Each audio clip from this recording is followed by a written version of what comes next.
علي رضي الله عنه ፋጢማ እንደሞተች ብቻውን ሆኖ አጥቦ ከፍኖ ወደ ቀብር ከሸኛት በኋላ የዚህን ግጥም ስሜት ይመስለኛል የተሰማው።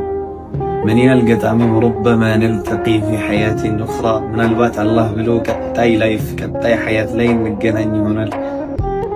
ሐይሱ ላ ፊራቅ ወላ ድሙዕ ወላ ጊያባ፣ እዚያ ፊራቅ የለም ልዩነት፣ ድሙዕ የለም እንባ፣ ጊያብ የለም ናፍቆት ይላል። ሩበማ ተጅመዑና ሰማኡን አበድየቱን፣ ምናልባት ዘለዓለማዊ ሰማይ ስር እንጠለል ይሆናል። ተሕሚሉ አስማአና ከኑጁሚን ላ ተኹቡ፣ ያቺ ሰማይ ስማችንን በደማቁ እየጻፈች ልክ እንደማትደበቀዋ ኮከብ።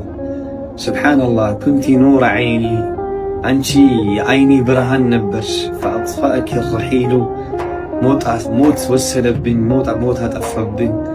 ወሰአዘሉ አንተዚሩኪ፣ አሁንም እጠብቅሻለሁ እየጠበቅኩሽም ቆያለሁኝ። ፊ ሰምቲን አማንያ፣ በምኞት በተስፋ ዝምታ ውስጥ ሆኜ እጠብቅሻለሁ አላት። ፈያ ሱብሓነላህ ዐጂብ